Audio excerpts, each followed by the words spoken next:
Okay, so I'm gonna make a start because we have a coffee break at the end of this, which I know is important.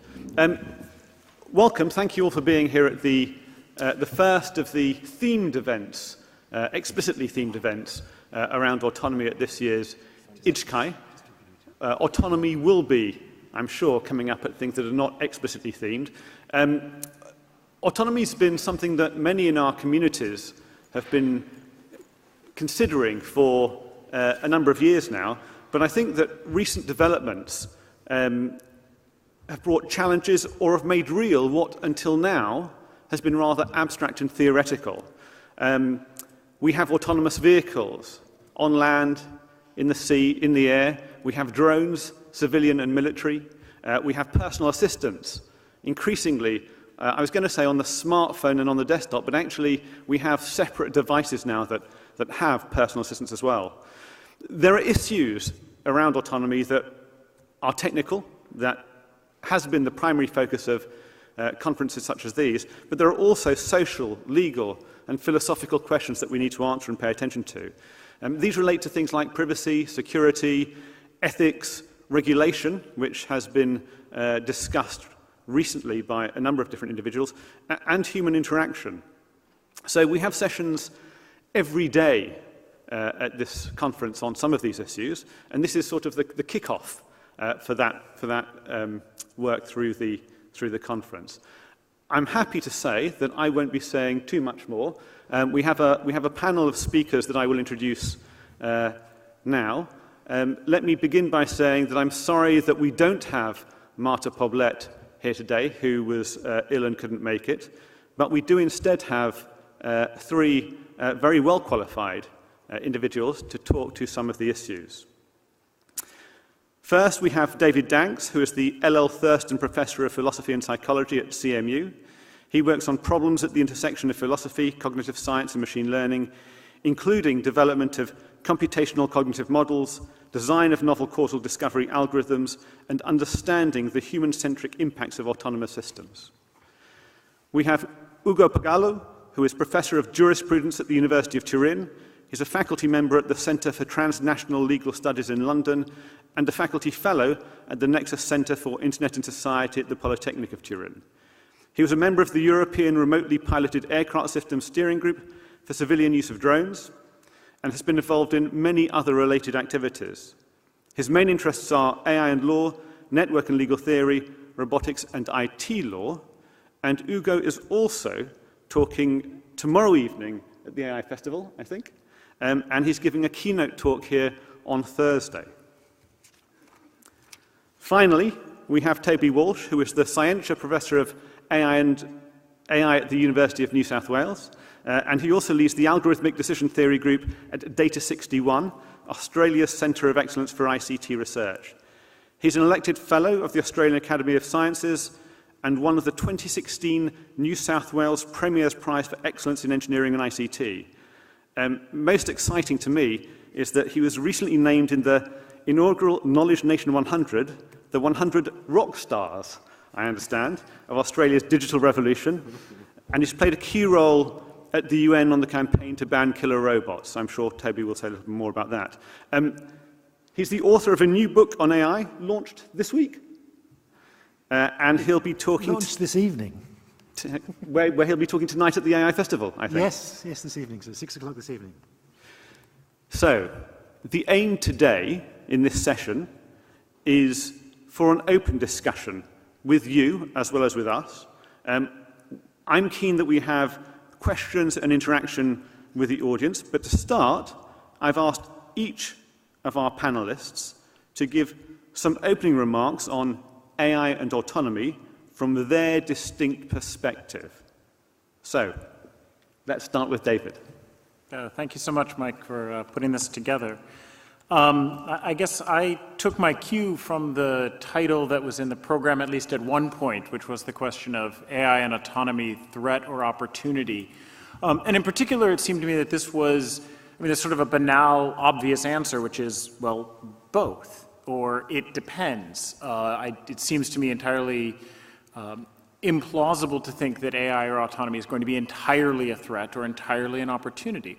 And so it seems to me the interesting question is to ask, how does it depend? On what does it depend? And I wanted to just sort of highlight a couple of different dimensions that I think the question of the future of AI and autonomy, especially in the short and medium term, that I think lead to sort of morals of how we as AI researchers and as scholars and public individuals in considering the nature of AI and autonomy and its impacts, how we should need to rethink things a little bit. So the first dimension is, I think, it's a threat or opportunity for whom or for what purpose. That is, as difficult as it may be, I think that we absolutely have to, from the outset, be thinking about the nature of values. What are the values that we want to realize through some AI or autonomous system? What are the values that the system has? And I think it sometimes is easy as AI researchers to think, well, we don't do values. Values are those things that ethicists do, those things that my other colleagues in philosophy work on. But I think we need to recognize that we are already putting values and ethical views into our systems. So to give a concrete example of the kind of very straightforward decision that we make as researchers that has an ethical import, consider what is ubiquitous in Pittsburgh, where I am in Carnegie Mellon, self-driving cars, the Uber vehicles. The developers of the Uber vehicles have a very simple choice to make. On the one hand, they can have the system, by and large, follow appropriate traffic laws. On the other hand, we know from all sorts of studies that, all else being equal, the safest way to drive is slightly slower than the speed of the prevailing traffic around you. So if, as often happens in the case in Pittsburgh, you have, say, a 25, I guess here in Australia, 40-kilometer-an-hour speed zone, and everybody is in there going 70 or 80 kilometers an hour, what do you do? Or rather, what does the self-driving vehicle do? That's an ethical, value-laden choice. And it's not one that you can avoid. It isn't one where you can design the technology and then come in later and say, okay, now we'll add the ethics on at the end. We are all already, we might call them lost functions. We might talk about the functions that we're trying to optimize. Those are bringing values and putting them into the technology. And I think that we as researchers and developers need to embrace that. It's a little bit scary to concede that we're all doing ethics every time we build a robot or a new AI algorithm, but I think we are, and we need to be open about that. The second dimension that I think is relevant is that it depends on whether it's a threat or opportunity. It depends on the context in which we use the AI or autonomous system. I think a lot of the sort of horror stories that people have or dream up, not necessarily on the superintelligence side that Russell was talking about this morning, but in many other contexts, it's because there's been a change in context. And the system doesn't know it, but we humans do. So it's an autonomous weapon that's going to drop a bomb, and we humans know that it's been converted to a hospital, the system doesn't. So that's a case where it seems sort of obvious. So that's just contextual information that the system lacks.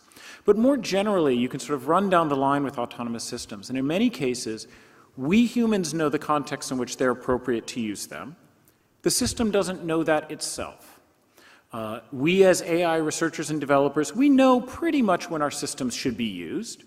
But that isn't necessarily a decision that the autonomous system can make itself. But that's, of course, going to be obligatory for any truly autonomous system. It's going to have to figure out, is this a context in which I should behave in a certain way? And so I think there's a kind of fundamental challenge that we have as AI researchers, which is to improve the kinds of contextual recognition that our systems can do. We humans are by far the best context recognition system that anyone has ever found. Our AI systems can't come close. The other, though, I think more practical impact is that it points towards the need to do a kind of incremental deployment, approval, and regulation of the systems as we figure out the context in which they can be appropriately used. That we shouldn't approach, for example, the regulation of self-driving vehicles by saying, well, either they're approved to be used anywhere at all times, or we won't approve them at all. Rather, we need to adopt a more incremental approach in order to ensure that they are used in ways that advance our values. So I think, these systems are clearly both threats and opportunities, And we need to recognize the complexity of the challenge in front of us, in particular about the nature of values and the context in which they can be used. So. Thank you, David. Ugo. Well, thanks. And talking about autonomy, I would say that this word is a source of misunderstanding, especially when we are dealing with such different disciplines as computer science, legal science, politics, ethics, and more. Let me assume here a legal perspective, and just to be pragmatic. The first point being that we don't have to wait for fully human-like autonomous artificial intelligence systems to upset pillars of current legal systems. Just to give you one example, last year the European Commission started discussing how to amend an old, 1985 directive on liability for defective products. Once you start thinking about products employing machine learning techniques, it's very tricky to determine from a legal viewpoint what a defective product means in this context. On the other hand, since you were mentioning the example of self-driving cars, here again, we have a number of ethical dilemmas, legal issues, and the like. But again, let me be pragmatic. When we're talking about this specific technology, never forget about the fact that every year in Europe, 24,000 people die due to car accidents or human stupidity. So in these very cases, what I've been suggesting over the past years to a number of institutions, including the European Commission, is to consider not only the primary rules of the law, that is the rules that aim to directly govern social and individual behavior, but to pay attention to the secondary rules of the system, that is the rules that allows us to change, modify the primary rules of the system. This leads to a pragmatic perspective in order to deal with serious issues. And let me give you here two different examples of what I'm thinking about in the case of self-driving cars. First, we have a form of legal experimentation.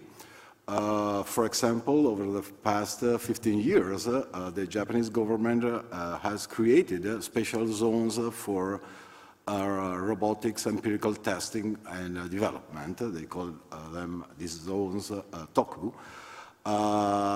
Why? Because as a matter of fact, we needed to test the human-robot, smart robot, or AI interaction in open labs in order to understand how this interaction may develop. Or, for example, in two European countries, such as Germany and Sweden, national governments allow some companies to test their self-driving cars in their national highways. Or we can adopt, always working with the secondary rules of the system, forms of experimental federalism. That is what's happening in the United States. 8 different states have changed their traffic laws in order to allow self-driving cars in their highways, including Florida, Nevada, California, Maryland, and the like, so that there is a sort of a healthy competition between legal systems. And all this kind of experimentation is crucial for another reason.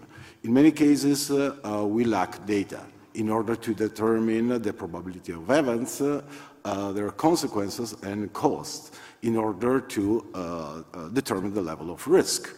There are many cases in which national legislators so far have adopted harsh regulations. I think, for example, to the about the Italian regulation on the civilian use of drones that risk to severely hamper technological innovation. Well, at the end of the day, I think that a way to tackle some of the challenges of brought on by robotics, AI technology, and the like, is given by this form of legal experimentation. Thank you, Ugo. Toby. Is that working? It doesn't have a switch. It doesn't have a switch. Okay, great. It's autonomous. So I want to talk about a very public debate around autonomy that's happening in newspapers, television stations, radio stations around the world today, and is going all the way up to the United Nations. And that's the debate around autonomous weapons. We sort of, I have to claim some responsibility for starting the firestorm that's happened in the last 2 days. Before I continue, I have to make it very clear that although this was timed to coincide with the start of IJCAI 2017, it's not in any way connected directly to the conference, other than we're interested in autonomy. There's lots of people working. It was actually carefully timed as well, because this was the day the United Nations was going to begin its formal deliberations about lethal autonomous weapons. That didn't happen, sadly, because the UN didn't have enough money. This is pathetic, but nevertheless, that was the case. But anyway, myself and some other people thought it would be a good point in time to remind the world of the challenges that autonomous weapons pose, and perhaps put some urgency into the discussions, and potentially even consider, as the UN is about to do later this year, the possibility of a ban on lethal autonomous weapons. So, just so you're up to date, if you haven't opened a newspaper in the last 2 days, well, we put out a second open letter, like the one that many of you may have even signed 2 years ago, again at IJCAI, calling for action to be taken about lethal autonomous weapons. The thing that made this letter different was that it wasn't signed by people like you or me, but it was signed by over 100 founders of robotics and AI companies, and some very well-known names and companies like DeepMind were represented in the list. When I talk about this issue, invariably the media will put up a picture of Terminator robots. So this is about the only forum I can speak at. I'm just checking the AV guy hasn't sneaked one in while I wasn't looking. But that's not what the concerns are. The concerns are much nearer technologies that might only be 5 to 10 years away at best. Much simpler forms of autonomy. And in fact, one of the mistakes people make is that. Another is that they think the arguments all occur at the same time, or as I like to try and inform people, there are different arguments that come into play in the short term and those in the long term. In the short term, many of the concerns are about incompetence more than malevolence, that the machines will be given the ability to act autonomously and to take human life, and they won't be competent enough to be given that responsibility. They will certainly violate international humanitarian law. They won't distinguish adequately between combatant and civilian, between combatant and wounded combatant, as is required under IHL. And then longer term, there are other concerns that come into play as the autonomous weapons become more competent. One of those longer term concerns is, I think, one of the most interesting parts of the argument, and it shows that there is actually quite a bit of depth to what we have to consider. And it's the argument put forward by proponents of lethal autonomous weapons that they will be more ethical, that warfare is a terrible thing, that terrible tragedies occur, terrible atrocities occur in the act of war, as can be expected when you expose people to these incredibly stressful situations where their own lives are at stake. And that if we replace people with robots, and robots, of course, follow precise code, then they will be able to follow precisely international humanitarian law, or whatever the appropriate legal settings are that will allow them to act in warfare. There are some significant challenges to that argument. The first one, at least immediately now today, is that we have no idea how to build machines that have suitable ethical governance like that. I have every expectation that we will be able to work out in the longer term how to build machines with appropriate ethical governance. We'll have to if we're going to solve the problems of autonomous cars that my two co-panelists have just already brought up. And autonomous cars are going to transform our lives for the benefit, for the good, in immense ways in terms of the number of road deaths that occur every year, in terms of the fact that we'll be giving mobility to the very young, to the elderly, to the handicapped. They're going to have potentially a very positive impact on our lives. So we're going to have to solve those ethical challenges. But when we do, that still doesn't solve the problem of putting autonomous weapons in the battlefield, because every system we know how to build, we also know, can typically be hacked. And so these machines will be machines that will be hacked. There are plenty of bad actors out there, leaders of rogue nations and terrorist organizations who have no qualms about removing any ethical safeguards that we have and turning these machines on civilian populations. So that raises some very interesting questions. I can spend some more time talking about that, but I actually just encourage you to come along to the AI Lounge, to this public conversation that IJCAI and the Victorian government, the Melbourne government is putting on next door from 6 to 7 every evening, and tomorrow night we are discussing this issue in depth, and we've got Ugo again and Stuart Russell coming along to help inform you and to help answer everyone's questions. So I encourage you to come along that. And I just want to finish to say that the discussions, the ethical discussions, the technical discussions are continuing at the United Nations. They were kick-started in part by the open letter that many of you, I hope, signed last time, which does show that we have an important influence on the debate right up to the level of the UN.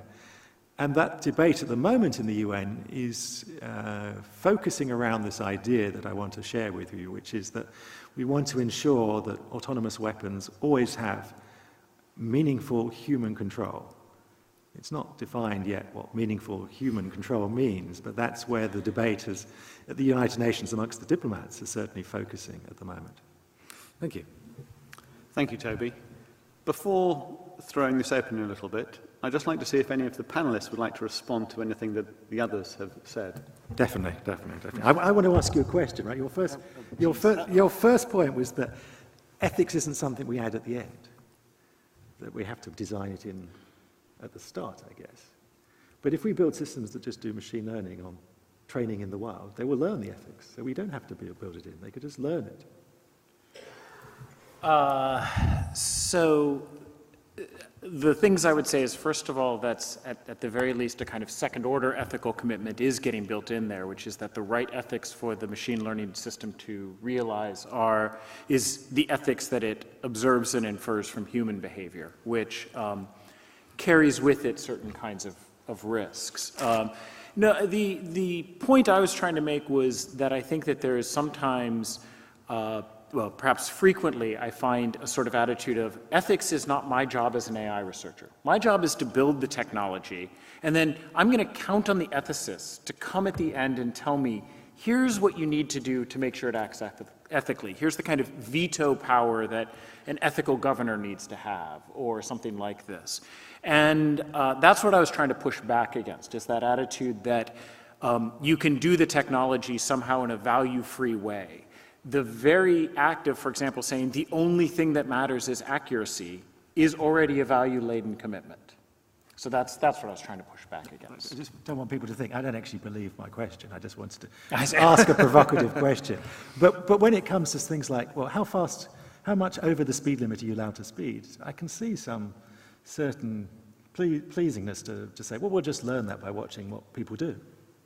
And again, that's a sort of second-order ethical commitment to say that that's okay. I mean, I think the bigger thing that I think does run through all three of what each of the three of us was talking about is that these are all problems where we need to have investment and engagement from both sort of technology-centric perspectives and more human and social-centric perspectives.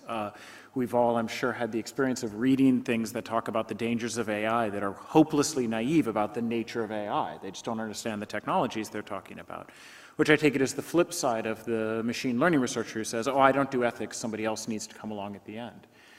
You know, my argument would be these are things that from the beginning we need engagement from multiple perspectives, which is hard to do. It would be nice if we could just do it from one side or the other, but I don't think that's going to lead to the kinds of outcomes we all hopefully want. Ugo, do you want to add anything? Back to autonomous weapons. A couple of things, just to give you the legal measure of the topics we're dealing with. I was mentioning the civilian sector of AI and robotics. And here the default rules are given by strict liability rules, faultless liability. That is, in the civilian sector, whatever your intention, your fault, and the like, if there is some harm due to your AI application, you'll pay for that. In the military sector, it works the other way around. That is, the default rules are given by immunity, as long as you abide by the rules of IJCAI, or International Humanitarian Law. Some years ago, a special rapporteur of the United Nations, Philip Alston, declared that there would be no problem with these sort of autonomous, semi-autonomous weapons and the like, as long as they abide by the rules of the International Humanitarian Law. It's debatable, but the real issue here is 10 minutes ago, I stressed the fact that in the civilian sector, in order to deal with the risks and threats of these kinds of applications, there are several ways, open labs, forms of legal experimentation, and the like. What has occurred over the past 10 and more years is the fact that in the military sector, they have been testing these weapons in real life scenarios. This is one of the reasons of the urgency stressed by Toby. However, two further points. The first one is, if we want to talk about autonomous weapons, we should add on top of that the new horizons of cyber war. And in legal terms, is a nightmare. That is, till few years ago, most of the scholars, let aside sovereign states and the like, wouldn't accept the fact that a cyber attack can be even more disruptive than a traditional kinetic attack. Now things have changed over the past 2-3 years. But what I'm stressing here is the fact that if we talk about autonomous weapons, we should add the new complex scenarios of cyber war. And the second thing is, and this is my provocation more than a question, is the UN an adequate place to discuss these issues? Because at the end of the day, 10 years of debate about the Syrian massacre led to nowhere. I'm not so optimistic about this institution. Maybe it's the only one in which we can discuss these issues. But and I can buy the idea that the only solution is going to be a reasonable compromise between different interests. But at the same time, I'm not so optimistic about the terms of this possible international agreement, and especially how much time we will need in order to achieve this agreement. So just to quickly respond, so your first provocation, which was that we need to combine the discussion around kinetic autonomous weapons with around cyber autonomous weapons. I 100% agree, but from a practical perspective, that's not going to happen. When I first went to the United Nations and talked in a session about autonomous weapons, there happened to be next door, there's equivalent discussion going on around cyber war. And I sat in it and learned quite a bit. And afterwards, I was talking to the German ambassador, who was at the time chairing the talks on autonomous weapons. And I said, everything I've ever said about kinetic autonomous weapons here at the United Nations today, you could say identical things, as far as I can tell, about cyber weapons. And really, you shouldn't be separating the discussions, because the distinction between the real world and the cyber world is actually getting very tenuous, and the same concerns apply across both. And he said, yes, we understand that, but it's already difficult enough to try and get anything moving on kinetic physical weapons and anything moving on cyber, so we'll only make it harder still if we make it a bigger problem. And as whether the United Nations is the right forum, well, it's about the only one we've got, so we have to at least try. They're very aware of their limitations. I mean, I talked to them a number of times, and they've said, yes, we are especially poorly set up to understand quick-moving technology like this. And there are discussions within the UN to actually form new institutions within the UN that will be much more technically competent, because that's part of the problem. They're all diplomats. The German ambassador said, look, I'm a bureaucrat, not a technocrat. So you have to try and help inform us, which is like rather worrying when it happens to be random members of the scientific community who happen to be in the UN who can try and guide them in the right direction. Thank you.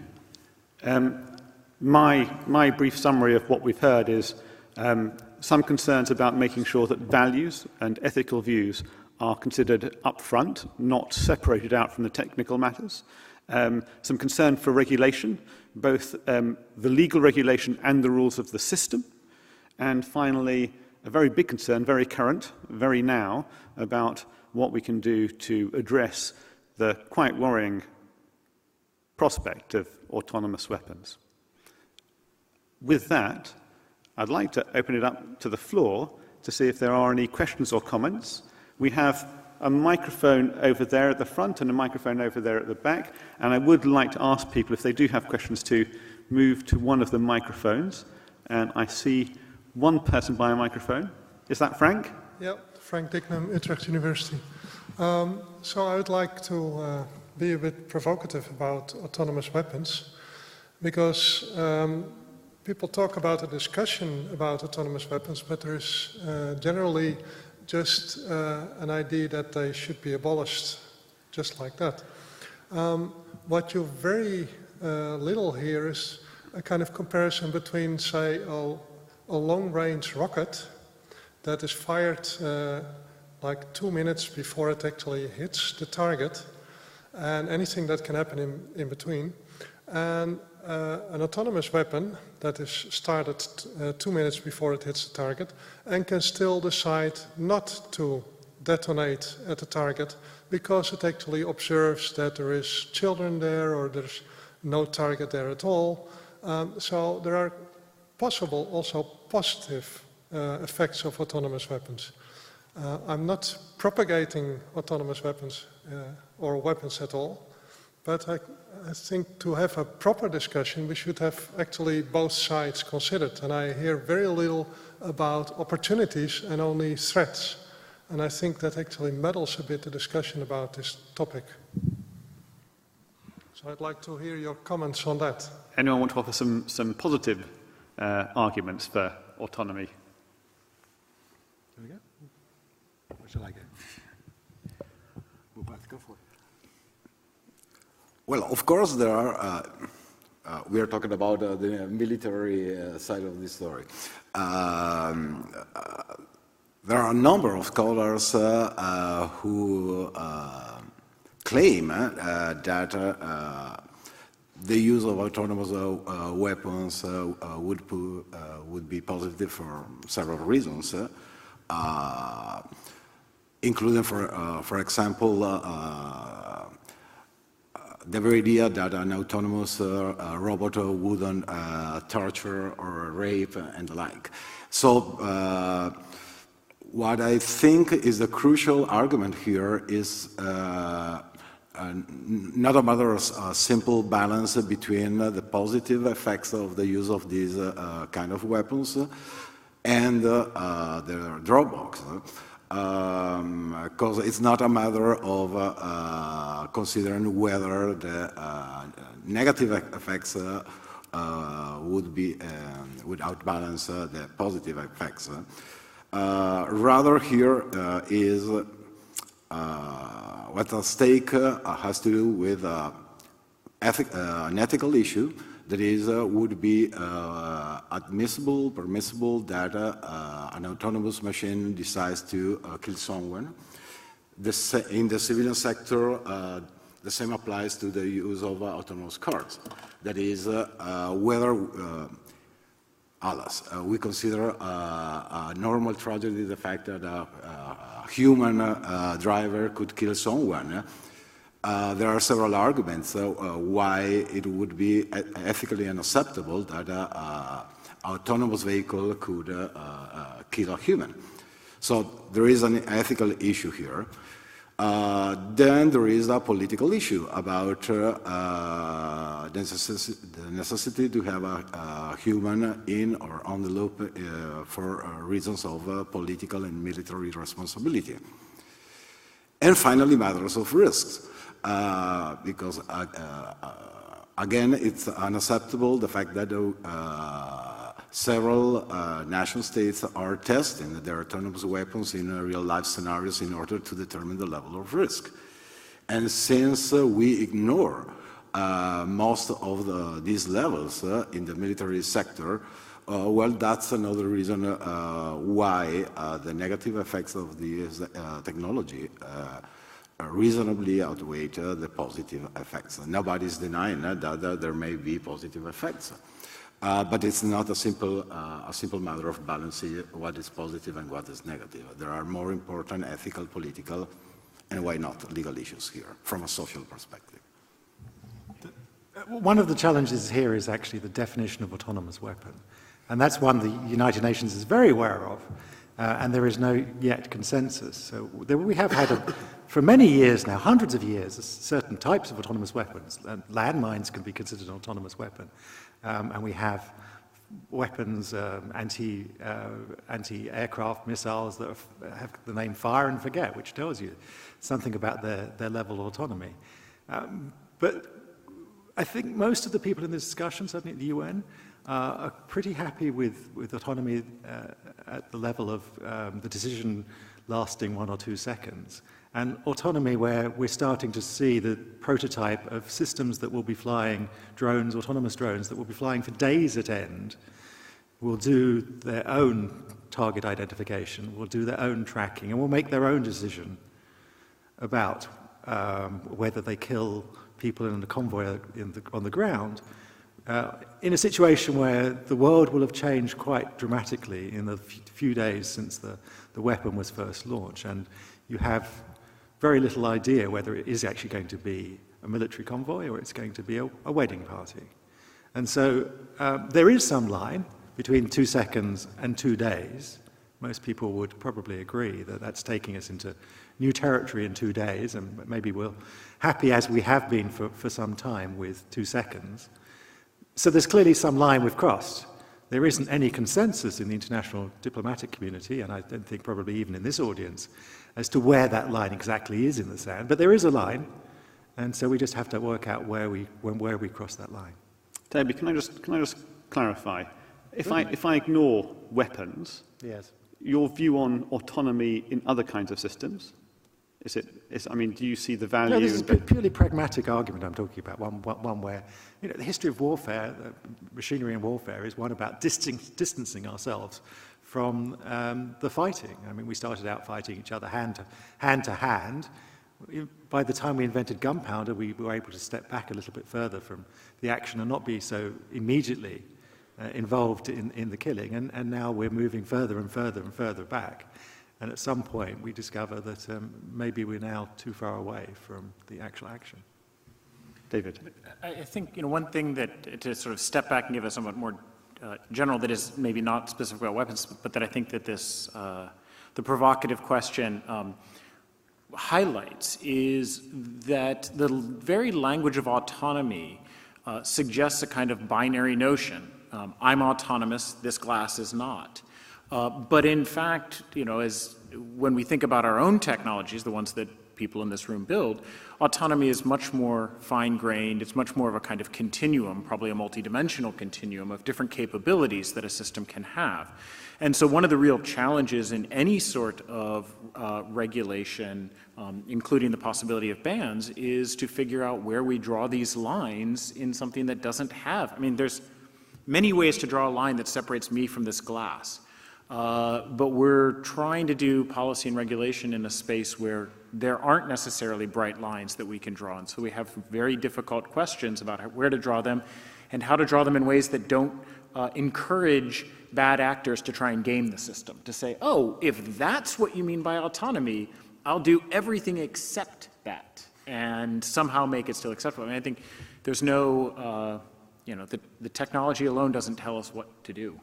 Yeah, I totally agree that there are many levels, multidimensionally, possibly, of autonomy. And that actually has been some of the discussion in the UN for the last 2 years, inspired by the 5 levels of autonomy that are often used in autonomous vehicles, to think, well, can we come up with similar sorts of descriptions for the varying levels of autonomy? Because, as you say, it's not a binary concept. So I'm going to move us on to take another question, because otherwise we'll run out with just the one. Please. Yes. Thank you for your presentation. Just now, in the last remarks, several mentions were made of time, and this really is a critical thing.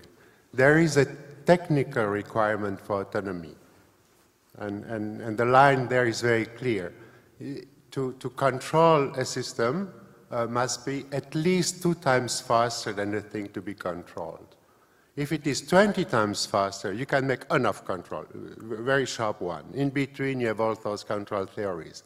But less than 2, the factor 2, you have to subcontract, to make a hierarchy, to cascade, to grant autonomy.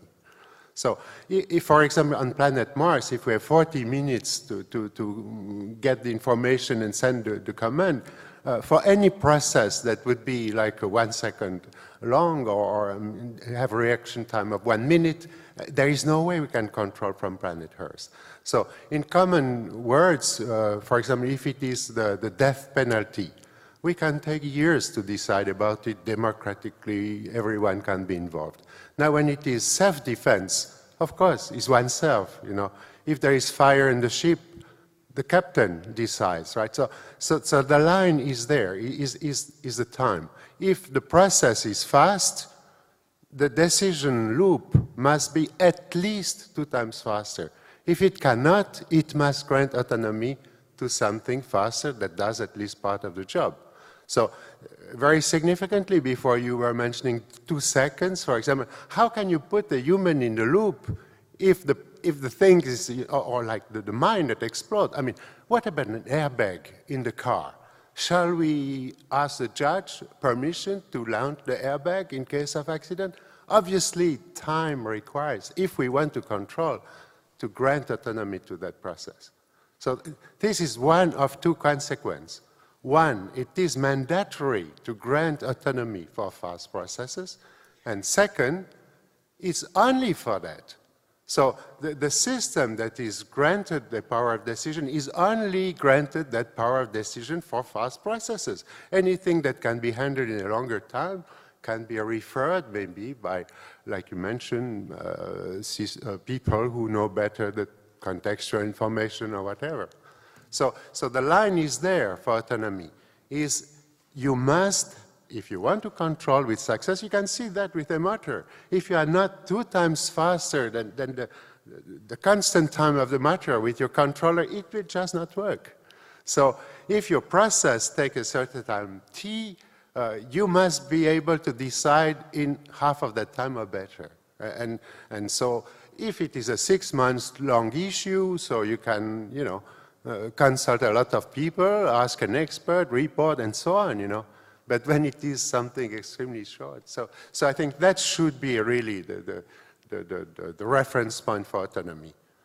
If we don't grant autonomy for those processes, so we cannot control. Thank you. I don't know if there's any response that anyone wants to make. Toby, you look like you want to say something. I'm going to disagree violently. There are many situations in our world where we live without autonomy, And just because we've now developed an autonomous system that can act fast enough to take over that decision, I don't think that mandates we have to give that decision. Our world was perfectly fine beforehand.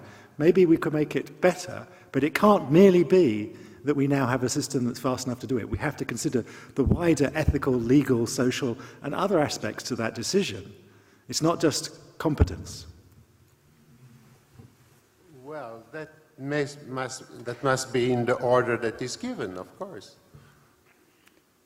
You said it was mandatory. I'm saying it's not mandatory. I mean, have to consider all those other otherwise things. we cannot control. I mean, so... No, it's necessary, but it's not sufficient.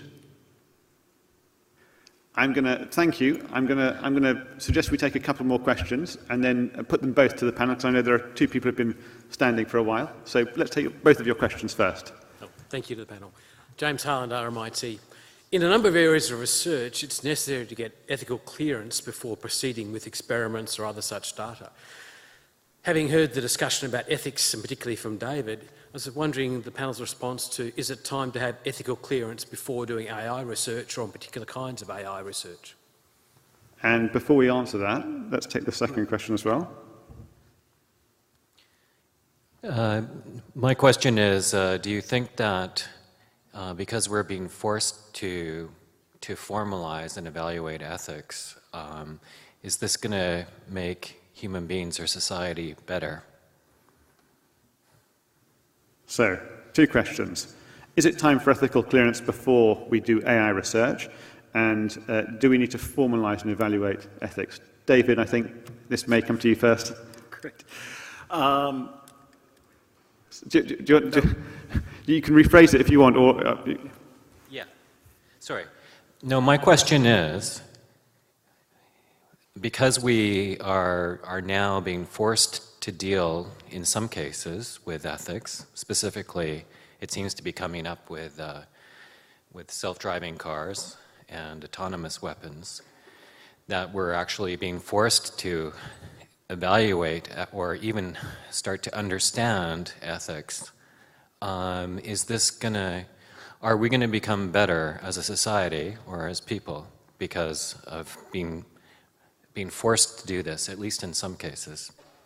So is that about our reflection on computer systems or other physical systems helping us to understand better our own ways of working? Are we going to get better or worse? Okay. David. Great, thanks. Easy stuff for you there. So I'll actually answer them in reverse order. I mean, I think you're absolutely right that the open public discussion of ethical issues has the potential to get people to reflect on their own ethical principles, on their own ethical criteria, in a way that they might not do so in their everyday lives. It is uncomfortable for a lot of people to do that. So one question that is naturally raised by thinking about autonomous vehicles is, what's the value of a human life? That's a very uncomfortable question that people don't like to think about, but is essentially necessary in any what we would call a moral dilemma, a case where you can't have everybody, it can't be the case that everything's going to turn out perfectly.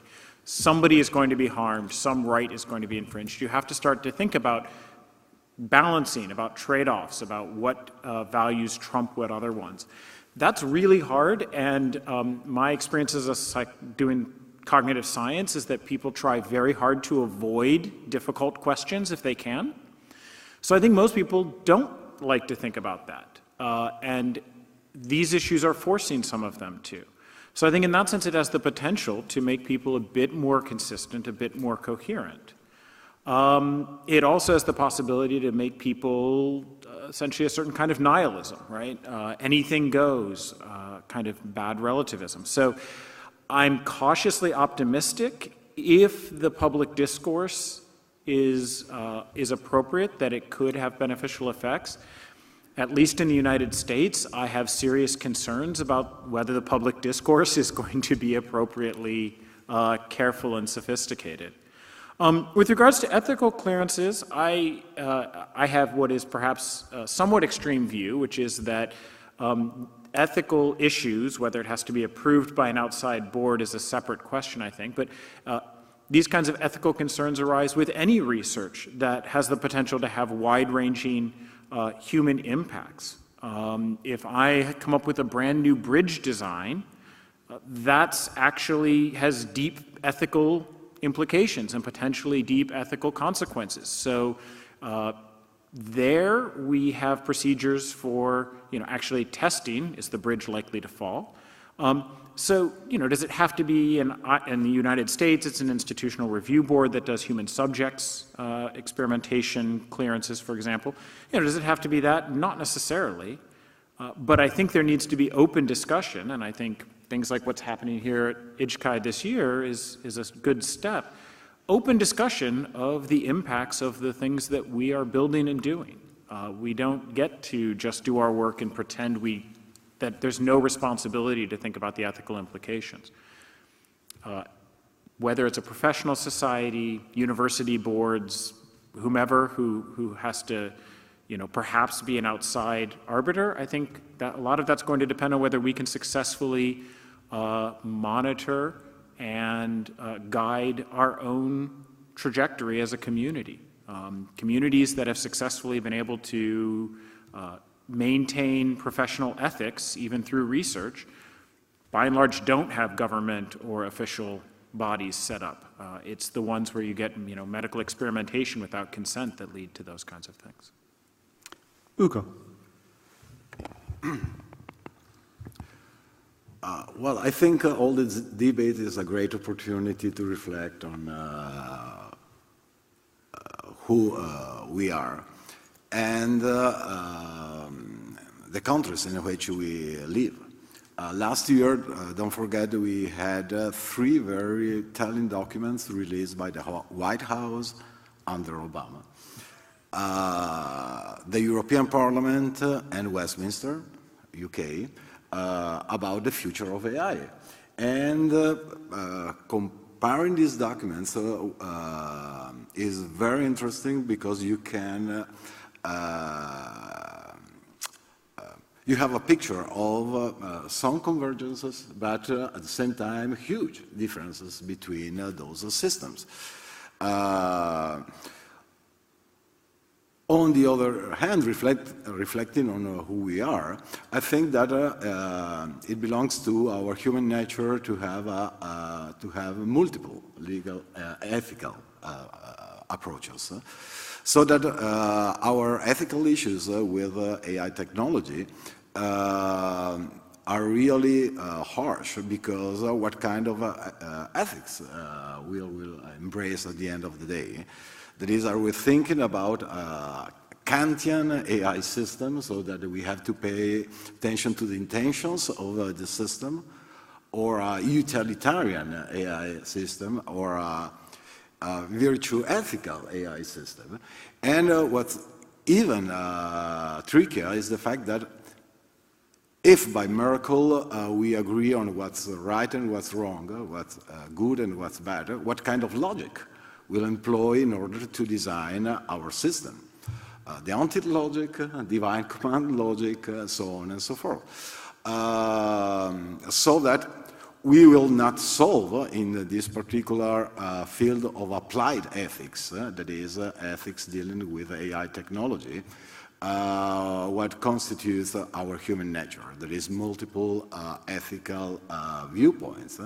And that's another reason why I think we have to be really pragmatical, at least in the civilian sector. And we should test under security measures, as in the case of autonomous vehicles, they are doing both in the US and in the European Union, to test our AI applications in open labs in order to understand what ethical approach and what design works better. I would be pragmatical. So, yeah, I say in my book, actually, this is going to be the golden age of ethics. Ethicists have got distracted in rather pointless academic debate, and ethics now is going to have to wake up and become actually rather practical. We're going to have to make some very concrete decisions to write code to do things, and that will have to be very precise as to the ethics we want that code to imbibe. So yes, this is going to be a fantastic day, for a fantastic few years for ethicists. They'll have to start solving some problems for once. As for ethical clearance, no, I don't think we need anything special for AI. Just like any science or engineering, if we touch humans or animals in some way, then we need to get appropriate ethical clearance. I don't see there's anything special about AI that we need any special clearance that you wouldn't need in any other subject. But I do see an absolute necessity that we start getting ethical clearance, we start applying the same rules to the tech companies, who act as completely independent of this ethical framework. You know, there was understandable outrage when it was discovered that Facebook was manipulating people's emotions without any ethical clearance at all. There's no necessity for them, unlike medical companies or other companies that may touch our lives or even endanger our lives, to get that clearance. And so far, the tech companies are just window dressing. Google has an ethics board, but we have no idea whether they've ever met and who is on that. And part of ethics is not only doing the right thing, but being seen to do the right thing, having suitable transparency to that process. And so we really are going to have to regulate the tech companies much more forcibly so that they behave just in the way that we research scientists in universities and doctors in research hospitals act when we deal with the public or we deal with things that have ethical concerns. So I think there's one last question, and we have just enough time to get it. Please go ahead and ask your question. My question is around professional responsibility. So I come from a healthcare practitioner background, and for healthcare practitioners, ethical responsibility has always been part of your obligation to deliver care. And now I'm a lawyer, and lawyers also have professional responsibility to deliver legal services for the benefit of their client. Why do you think it is that technologists, so starting with software engineering and then moving towards AI, there's been an absence of an ethical or professional responsibility to prevent harm as part of your delivery or implementation of a project? And I suppose my question is around, for the healthcare field and the legal field, there's always been an ability to quantify harm. Is it a difficulty in obtaining data on harm? And is that what's holding back safety standards for engineers and technologists? So I'm going to ask everyone to answer that, but briefly, because we're just about to hit coffee time. And if you want to add any final remarks, please do it at the same time. David. So I would just quickly note that there also is a very strong professional ethics component to engineering education, certainly in the United States and, as far as I know, in many other parts of the world, including the EU. And so, for example, computer engineers, to the extent that those are programs distinct from computer science, that is something that's addressed. I think that there are some idiosyncratic sociological reasons that hasn't been a major part of, in particular, the educational side in many computer science programs. Personally, I would advocate that needs to change, that there should be a greater engagement and recognition of the ethical impacts of computer science. Ugo. I confirm there are several documents, and I think the IEEE will release in September the new 2.0 version of their document. So I think if we had this sort of gap till 10, 15 years ago, well, it's more now a matter of application than a matter of theorizing these principles. But again, talking about harm specifically, well, in a way, but I promise not to talk more than 30 seconds. Wow, it's a real issue determining matters of harm in software development from a legal viewpoint. It would be another kind of roundtable to discuss these, technically speaking, these matters of legal harm in our specific field. But we can talk about it after this talk. Toby, final remarks? Yeah, so I think there's a historical reason here that we didn't used to impact upon people's lives that much. We were just writing spreadsheets and word processors, and there weren't too many ethical concerns around that. But now that we are starting to have severe impact on people's lives, as was mentioned, most of the professional societies, the IEEE and the ACM, are drafting or in the process of drafting such ethical codes, which is an obvious reaction. The world is changing, I think that's clear. That's why there is a special track at IJCAI this year.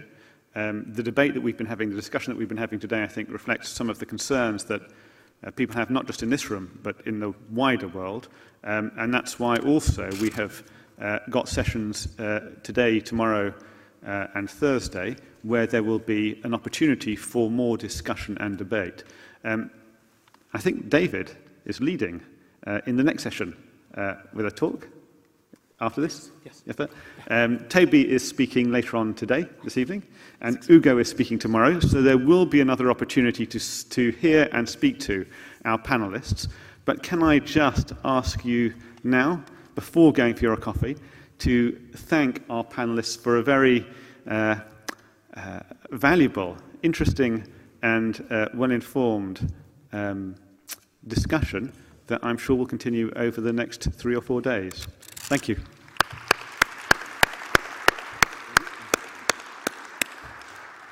And thank you all. Please do come to the remaining autonomy sessions in the conference.